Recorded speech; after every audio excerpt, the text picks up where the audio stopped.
I would say it's a disgrace for the states that create the migration policies that result in those deaths.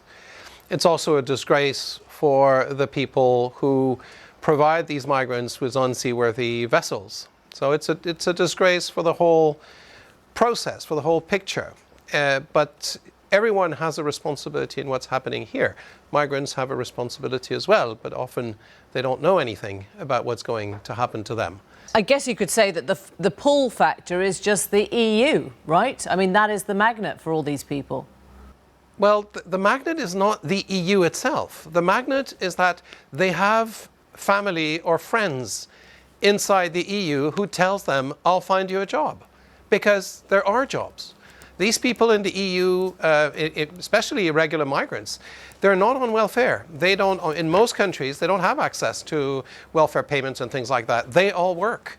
They work in restaurants, they work in hospitality industry, they work in construction, they work in agriculture. Okay, so practically... They are employed by, by employers, local employers. So practically, what is the solution then? I mean, you're not going to stop all these kinds of industries using migrant workforce. I'm calling for political courage and leadership to recognize that we need migrants and to create the kind of public discourse that says that limiting migration is not the way to go for the future. We have to recognize the needs for migrants in all categories, including low-skilled migrants. We're going to need them to perform all the tasks that we don't want to perform at a certain cost. So you're saying and that is something that is open our borders then? Open our borders to these people? Social discussions.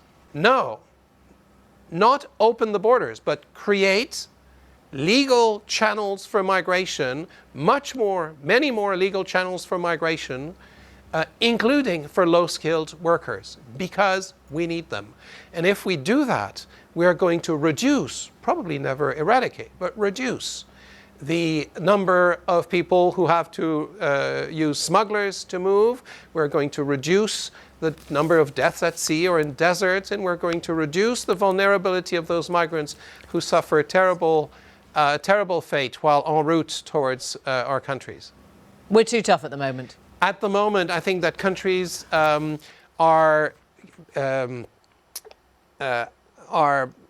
voluntarily not discussing the issue of the labor needs for the next 20, 30 or 40 years. I think there is sort of a political consensus to not discuss this because it's a toxic issue at electoral level. We've run out of time, but thank you very much indeed. Thanks for your time this evening. Thank you. Goodbye.